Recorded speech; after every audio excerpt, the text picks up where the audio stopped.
Welcome to the Private Practice Startup, where we inspire you from startup to mastery. We chat with entrepreneurs, experts in the mental health and business arenas, and successful private practitioners to give you the tools needed to make your dream practice a reality. Visit theprivatepracticestartup.com for awesome resources, free trainings, and so much more. Here are your hosts, Dr. Kate Campbell and Katie Lemieux. What is happening, Startup Nation? Welcome back to another episode of the Private Practice Podcast. I'm Katie Lemieux, and I'm here with my fabulous business partner. Whoop, whoop. Hey, everybody. It's Dr. Kate Campbell. So we are super excited because honestly, on this podcast, we are simultaneously doing a Facebook Live to tell people and show them the behind the scenes of podcasting. So this is something totally new. My bicep is starting to hurt as I'm holding up the phone doing the Facebook Live, but it's totally cool. So first off, we wanted to say, if you're a first-time listener, thank you so much for stopping by. You are officially part of Startup Nation. So welcome. Welcome. Yes. And for that, we have a gift for you. We want you to head over to the privatepracticestartup.com, head over to the resources tab, and there you want to download the A to Z cheat sheet, the essentials for building a private practice. And if this is your second, third, 500th time, thank you for being part of Startup Nation. We love our audience, and this is actually really why we do what we do. But for further connection and just being with us and hanging out and utilizing our community, we want you guys to join our Facebook group. So look for the Private Practice Startup Facebook group, ask to be part of that, and we will go ahead and approve you. As long as you're a mental health professional, we'll approve you in our group, and we look forward to interacting with you. So I am super excited. We have Susan Block in studio today live. Susan Block is a licensed marriage and family therapist, and I have known Susan for 15, 16 years now? Yeah. Wow. Longer than we know each other. You guys go way back.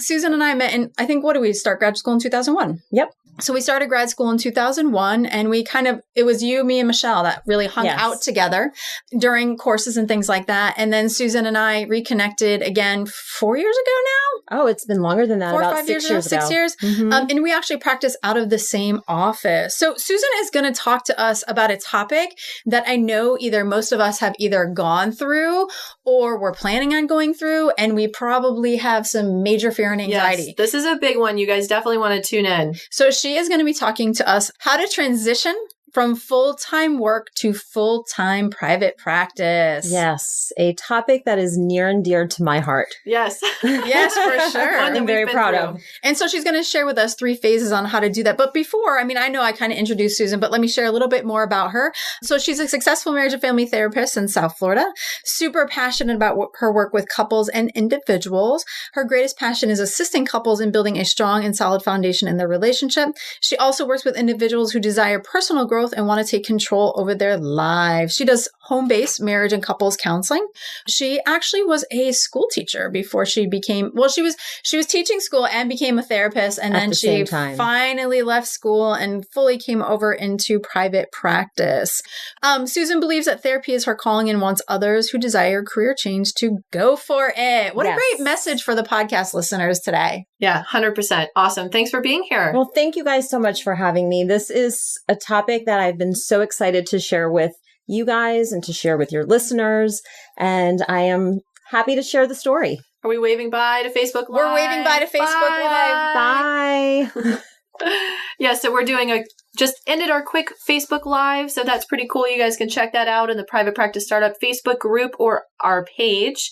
So sorry for interrupting you. Thanks for being here. That's okay. Thank you guys so much for having me. And like I said before, I'm really excited to share with your audience how I got started. Awesome. Yeah, let's go ahead and dive into your topic. So Susan, what led you into the business that you're in now, being in private practice? As a young girl, always had a passion for helping people. I had a passion for being the advice giver to all my friends and family, and it just knew that was something I always wanted to do.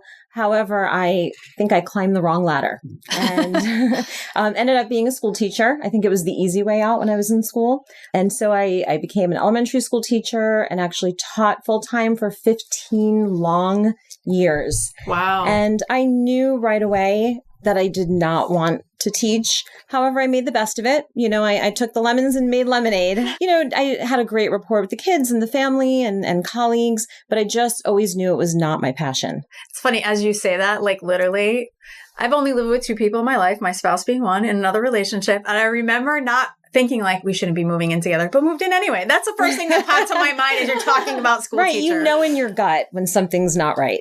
So I think it was my second or third year teaching, I decided to go back to graduate school, got my master's degree, and was so happy to dive into therapy. And then life just kind of took over and I put it on the back burner and kept teaching until I had a very traumatic personal experience in my life that really led me to where I am today. So it was a traumatic event, obviously, but it was one of the best pushes that I ever went through to get to where I am today. I had a very late pregnancy loss, which was devastating. It was almost like when someone has a natural disaster happen where they live, where it literally, flattens their house. And that's kind of how I felt. I was rock bottom. And I needed to figure a way to find passion again in my life. So I took, the most devastating experience of my life and really made it, different and better. Yeah. I got goosebumps as you're saying that because I know a little bit about your story. And so I imagine that was probably what you're going to talk about, but it's absolutely obviously devastation doesn't even begin to touch the depth of the pain of going through something like that. Exactly. And I said, I can cry and I can mope, which I did a lot of, but I also, I was in a deep, dark hole and I really just climbed my way out little by little and made it out. Awesome. So what's the best advice that you have ever had that relates to building a business or becoming an entrepreneur? This I had to learn because as you all know, I was a school teacher and, it's a very safe field to be in. There's a steady paycheck. There's whether you go or you don't go, you're going to get paid the same amount of money. And summer's off. And summer's off, paid time off. So I really had to learn some things and listen to people. And a few things I can share with the audience today is believe in yourself. That when other people are telling you, don't do this, don't do that, it's never going to work, really start believing in yourself. The other thing is to listen to what the other professionals are doing who are successful in whatever field you're looking to get into. Follow those people, listen to those people, and listen to their inspiring stories. How did they go about doing it? And, don't compare yourself to other people, but just follow and get inspired. And I'm glad that you say that. One of my daily incantations, if you will, is I admire and role model rich and successful people. And if you listen to any successful people talk, that's exactly what they say. Find someone who is doing what you want to do and does it well. Talk to them, get connected with them, purchase their product, take them out to lunch, whatever it takes is really get into their mindset. And that's super essential for people to flourish. And really, tying back to Allison's podcast that we recorded earlier today is really having a plan and support.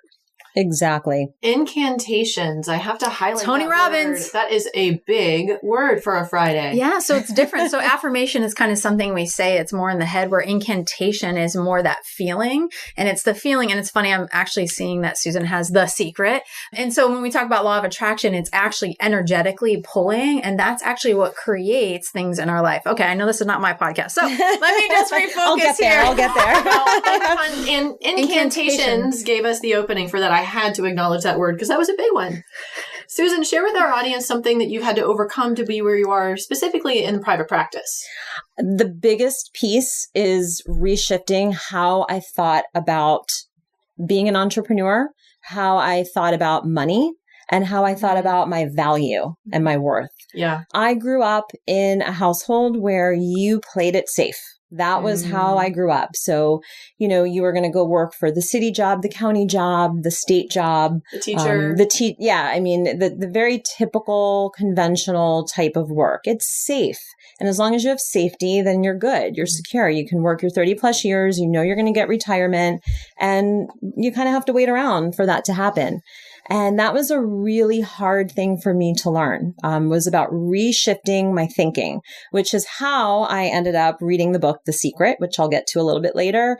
And instead of reading it, I actually really had to study it and practice it because I did not know how to break free of my old ways of thinking. It's so funny because I love our podcast and I love our favorite word, Authenticity. We forgot to ring the bell last podcast with Allison. We got to ring it now. Oh, man. So this is for Allison and for us.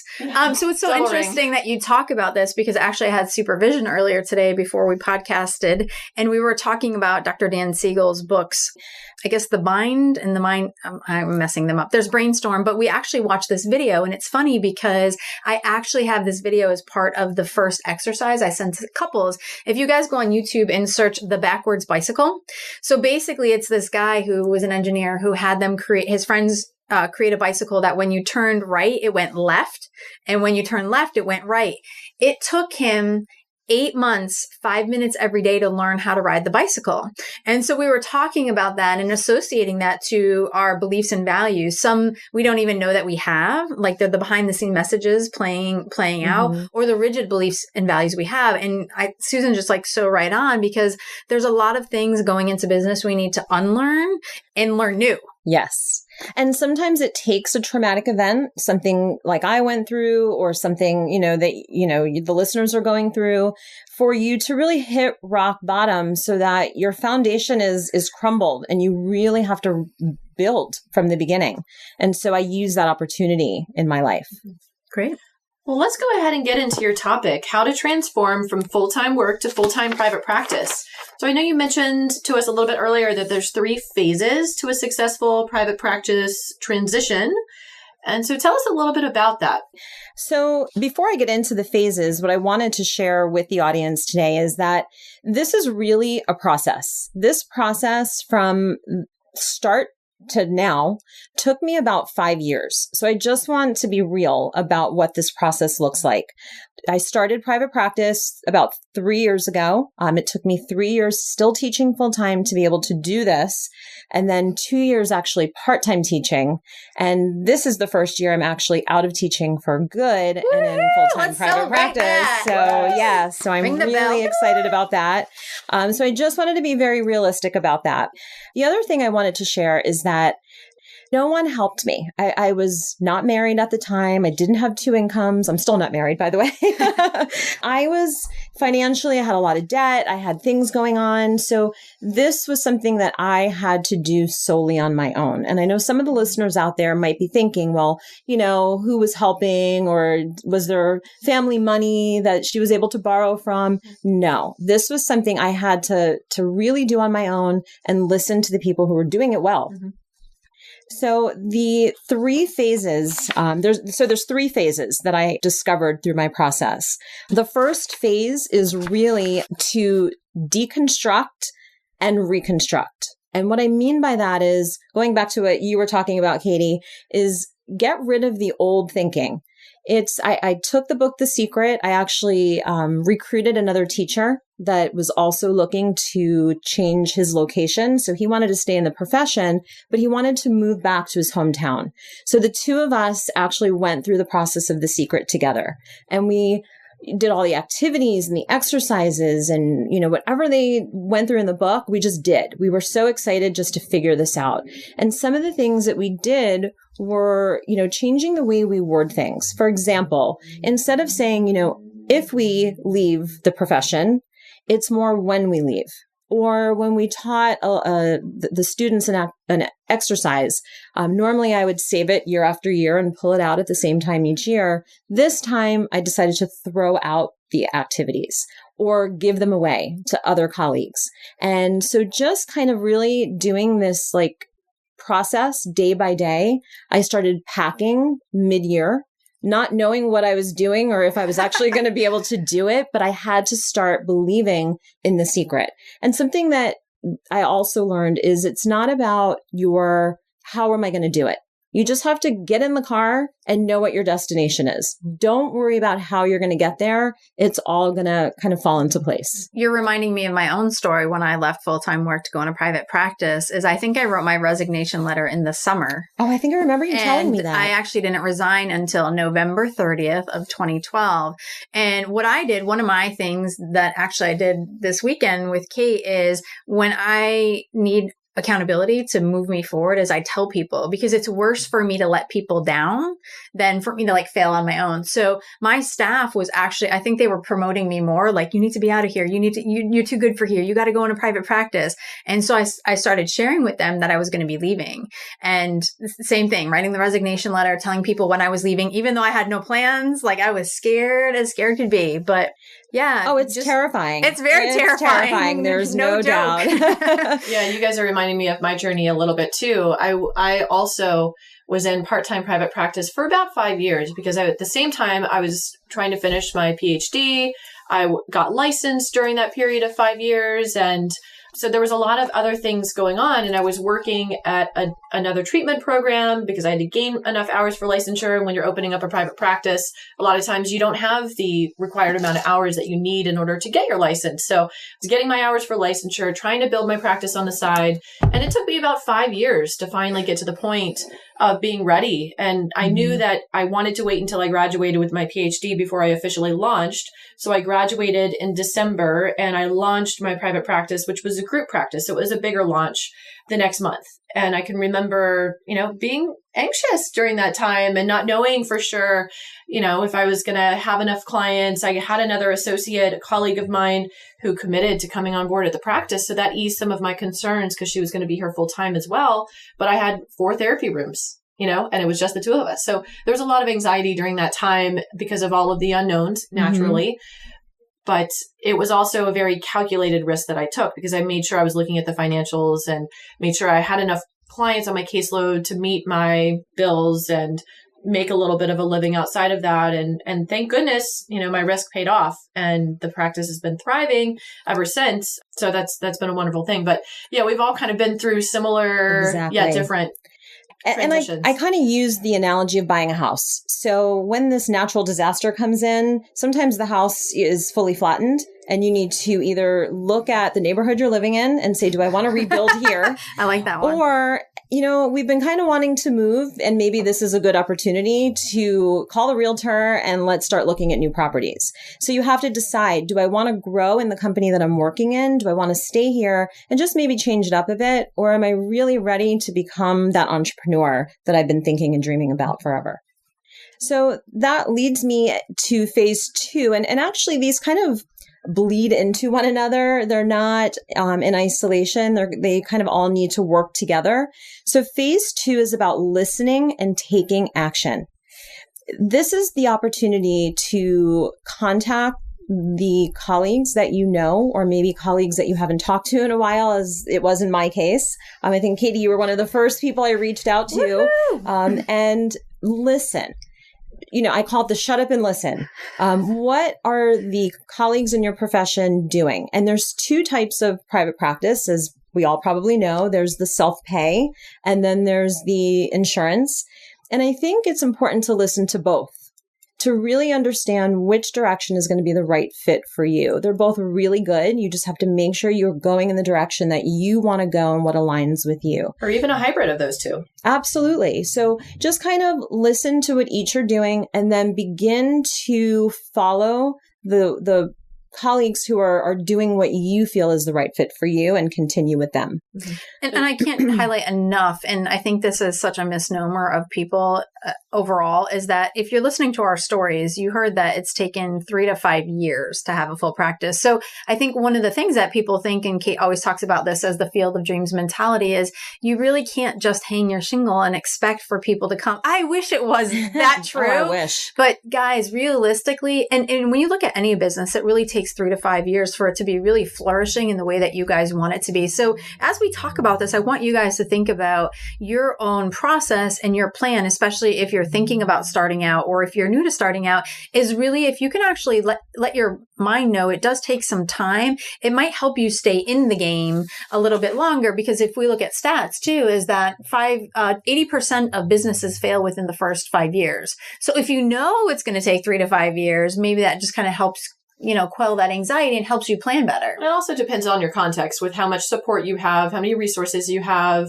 what are the opportunities, and whether you are working full time and have to transition because, you've got to make the bills, you've got to make an income doing what you do. So all of those factors really play a part. And even when we're coaching our coachees, we talk about having at least 6 months in the planning phase before you even get to the point of thinking about space to rent or launching or anything like that, really preparing all of the stuff on the front end. Okay, so let's take a moment to review. Phase 1 is the mental preparation and self-discovery process, which is definitely a process. And then phase 2 is really the listen and take action. And that's what we're talking about now. So what else would you like to add to that, Susan? And so I think going along with what you were saying before about, making sure that you have some money in the bank so that you can pay for some of the upcoming expenses that you're going to have, whether it's rent or, building a website, SEO, whatever that looks like. Also, the good news in all of this is that you're working 2 jobs. So now your income is growing. So you can take that second job and really start pocketing some money so that you're preparing yourself to make the move when the time comes. And going back to the house analogy for just a moment, you're kind of like in the old house, but you've got a foot in the new house. And maybe now you're kind of picking out, the hardware, what the kitchen's going to look like and what the cabinets are going to look like and the flooring and all of the, the non-fun things that people have to do when they're picking out things for their house. So this is the opportunity to kind of take some time and build your knowledge. Right. Like almost picking like a business name. Do I go with my name or do I create a different one? What does that look like? Am I doing insurance or am I not? Which ones am I going to do? Exactly. Yeah, it's not all that fun. Creating your things are. Business plan, your business model, being clear on all of that. Yeah. And the preparation phase. That's very important. And I really like what you said about, I like the way that you position it about the double income and saving money. And that goes back to what you said about number 1, it's mental preparation is you had to switch your thinking. Like, it's not like now I have extra money to go on 5 vacations. You can if that's what you want to go on vacations. True. But utilizing that money and saving that money so you can really invest that in yourself and your business. So for you, Susan, how did you know that it was time for you to transition and take the leap of faith into full-time private practice? Was it Love this question. The amount of clients you were seeing, or was it the finances or combination or something else? I have a really great little story that I wanted to share about this. So I had been, teaching for the 3 years that I had started. And I kind of knew that third year was going to be the year I was going to leave full time. I had an idea I needed to do part-time just to kind of scale back so that I can open up the hours for more clients. Basically, there were a few things that happened. I had a savings account because I had been seeing clients and able to save. I also knew that there was a possibility I could teach part-time. So there was a little safety in knowing that I can still have my health benefits, that I can teach, 20 hours a week versus almost 40 hours a week. And I had reached my max with my clients. I was as far as I could go. So I had to open up the time. And so I kind of knew that was the window of opportunity. And I remember it was the very last day of school. And we were going to a luncheon the very last day of school. We have to go into school for a few hours and then go to luncheon after. And I put on my luncheon dress and it was like vibrant with colors. And I just remember I put it on and all of a sudden I got this wave that came over me. And I thought, this is it. I felt like I was in this like dark kind of tunnel for a little while. And I was like talking about it and preparing for it. And I put this dress on and I said, this is it. I'm never going back. And it was just in that moment, like I hear this from the couples that I work with sometimes when they're possibly going through, divorce, and how do you know when it's the right time? A lot of times it's just their gut. They have to just go with when it feels like the right time. This moment was my time and I just knew. And so that was it. I got chills when you said that. And I did too. And because Susan and I work in the same office, our friendship, we have a close friendship and it exists within 5 to 10 minutes. A few times a week between clients. So under the water, right? In front of the water cooler. But it's cool to hear you share your story in a different way because, I hear pieces of it all the time. And I think, overall I know it, but I'm enjoying listening to the story and the full story. I'm so glad. It's one that I love to talk about because it's something I went through, and to be able to share this with the listeners today is so exciting for me. And I think it would be helpful for the listeners too, just to hear a range. How many clients were you seeing on average a week when you did make that leap? When I get asked the question, how many clients did I have? Because I do self-pay, it's a little bit different than those that are taking health insurance. Mm-hmm. So I was seeing enough clients where I knew that I could pull the trigger. I could cover my bills with a little leftover. It wasn't a lot left over yet, but I also had the cushion of my savings account. And for me, that was everything. So I was probably right at about like 12 clients, like 10 to 12 clients, self-pay clients. Yes. I think if you're going to take insurance, it's going to have to be more. Yeah, of course. That's going to be and also where you're practicing, where your location is, because the market value is going to be so different in every location. We've got listeners all over the globe. So it's really important to be definitely looking at those numbers. I remember for me, when I took the leap, I think I was at about 10 clients a week. I knew that was the time for me. Exactly. To transition. And so it kind of leads me into the next and final phase, which is phase 3, which is the cool phase, reaping the benefits. And, this is the time where you can really kind of take a breather. You've done so much of the legwork. You've put your time, your blood, sweat, and tears into your business. You've listened wisely. You've, tweaked your, what you do with clients. You've maybe found a little niche for yourself, and you've got your confidence now. But be careful, because you don't want to get cocky and arrogant. You want to stay confident, but you always want to remember that you are always learning and growing. And so that's really important to just stay up to date on, if you're now working with couples specifically, go to more couples trainings. If you know that you want to do addiction, make sure that you're getting more trainings, and just keeping up with the times, because we live in a tech savvy world and things change really fast, and you want to be able to keep up. And I say that, but also be really careful. And this is something I had to learn on my own, not to compare yourself with what other people are doing. Especially now with technology and Facebook and social media, there are always going to be therapists that are ahead of you. And there's always going to be people who are behind you. Just look back at your accomplishments to see how far you've actually come from where you were 6 months ago or a year ago. But really put your blinders on and try not to do everything, because you'll fall short. Just make sure that you stay on course with what feels right and genuine for you. And, I like that you say that about staying up to date. So not only staying up to date in regards to your own profession, but like you mentioned, technology. So technology is huge in our industry right now, and moving more towards online counseling, but also the technology of even advertising. I know when I started out, and I still do Google AdWords, but Facebook ads are huge. And we've been learning a lot about that. And we actually predominantly use Facebook advertisement for the private practice startup. So even staying up to date of not only the profession, but business and what's happening in business is essential to stay in the game and ahead of the game. Even like we were, having the Facebook Live going on during the podcast is another thing that you can use. It's a great tool that's free. You can always push sponsorship behind that, and you put some advertising dollars behind that, but it's a great way to get the word out there for sure. Right. And even therapists can use Facebook Live for certain things. I know I've hopped on, and after feeling inspired after clients, it's a great way for, your audience to connect with you, but future clients to connect with you. It's so cool utilizing technology as a way to connect with people. Susan, what do you want to make sure that our audience takes away from your message here today? I think just know what feels right for you. I think for me, I meditate a lot. I really like just kind of getting centered, because your gut is a really good guide.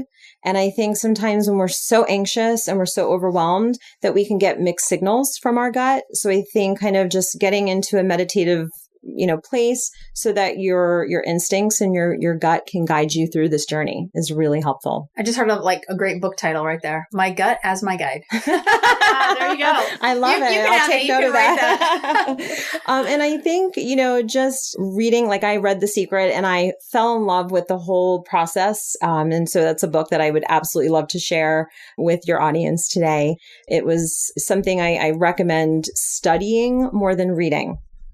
So The Secret is obviously a book that you would recommend. Are there any other recommendations or books or resources that you wanted to share with our audience? I think for me, it was today was really about speaking to those who are so stuck in their thought process and their fears that this was the book that really did it for me and the one that I wanted to share the most today. Awesome.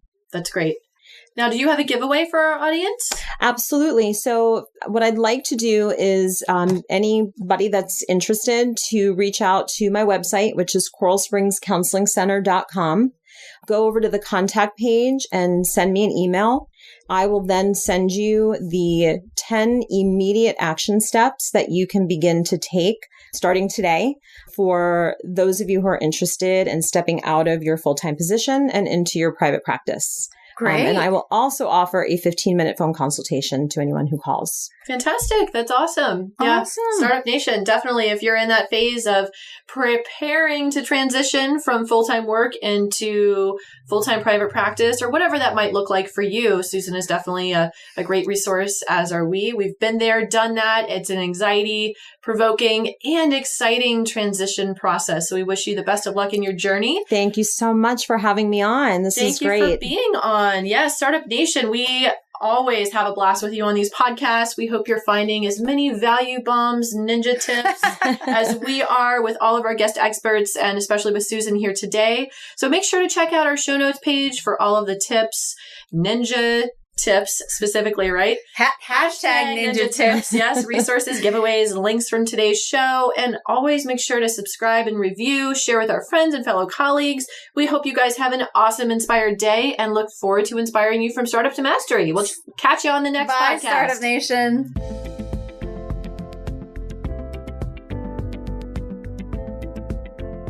Thanks for joining us on The Private Practice Startup. Visit theprivatepracticestartup.com for awesome resources, free trainings, attorney-approved private practice paperwork, and so much more.